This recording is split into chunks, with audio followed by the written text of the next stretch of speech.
मालूम है पुनिया जी वहाँ के प्रभारी इंचार्ज हैं और मैं प्रदेश कांग्रेस कमेटी की तरफ से उनके स्वागत के लिए आया था कि हम लोग सीतापुर को लेके जाएंगे, परंतु यहाँ बताया गया आने पर कि आप लोग अंदर उनको रिसीव करने नहीं जा सकते थे। हम दोनों पूर्व सांसद हैं, सिर्फ पार्टी ऑर्गेनाइजेशन नहीं, दोनों पूर्व सांसद थे। उसके बावजूद भी कहा गया कि और दूसरा तो हम लोग उनका बाहर इंतजार कर लेते हैं। तो युवा के नहीं, परिसर में आप लोग नहीं रह सकते, एयरपोर्ट परिसर में नहीं रह सकते हैं। हम लोग कहीं भी कानून नहीं तोड़ना चाहते, कहीं भी किसी तरह का कन्फ्रंटेशन नहीं चाहते हैं, तो हम लोग तो पालन कर रहे हैं। लेकिन दो सवाल उठा के जा रहे हैं। क्या किसी व्यक्ति के अबाध मूवमेंट पे रोक लगाई जा सकती है? आप एयरपोर्ट के अंदर न जाने दे तो क्या बाहर खड़े रहने पर रोक लगा दी जा सकती है?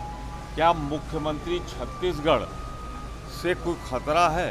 क्या हम अगर वो प्रदेश कांग्रेस कमेटी में अगली फ्लाइट जब तक न मिले प्रतीक्षा कर लें, अगर उसके बावजूद भी ये सब कुछ है, तो मैं समझता हूँ कि ये लोकतंत्र में संभव नहीं है, शुद्ध रूप से तानाशाही है। और भाजपा सरकार तानाशाही पे इसलिए उतर आई है कि वो चाहती है कि उसका पाप कम हो। आप लोग देख रहे हो, हम लोग दो लोग हैं और दोनों जाना चाहते हैं अपने अतिथि को रिसीव करने ही। लखनऊ है, तहजीब की बात है, और दोनों रेलिवेंट हैं। ये छत्तीसगढ़ के प्रभारी हैं पुनिया जी, और मैं प्रदेश कांग्रेस कमेटी की तरफ से आया हूँ। तो मैं नहीं समझता ऐसा क्यों। ये आदेश निर्देश अगर ऊपर के हैं तो मैं मानता हूँ कि आदेश निर्देश लोकतंत्र के खिलाफ है, मर्यादा के खिलाफ। सर 30 घंटे से ज़्यादा हो गया प्रियंका को बंद करके रखा है सर, क्या लगता है, क्या डर गई है सर योगी सरकार प्रियंका? देखिए सीआरपीसी के हिसाब से 24 घंटे के अंदर सूचना देनी होती है, किसी मजिस्ट्रेट के सामने प्रस्तुत होते हैं।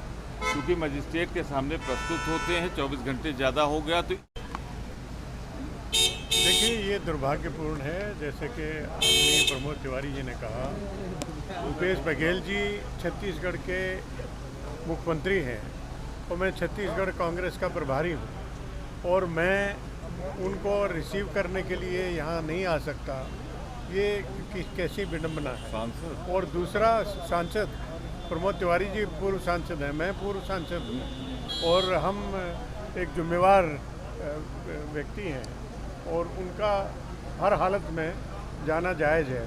और दूसरा, इन्होंने कहा कि 144 लगी है और पूछा गया उनसे कि 144 के क्या माने होते हैं।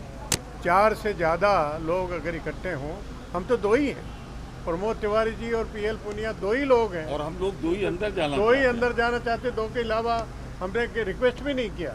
लेकिन उसके ऊपर भी मैं समझता हूँ कि या तो कानून की जानकारी नहीं है या जानते हुए भी अनभिज्ञ होना चाहते हैं, और ये जो ज्यादती की जा रही है ऊपर के आदेश से, वो सरासर गलत है, संवैधानिक है।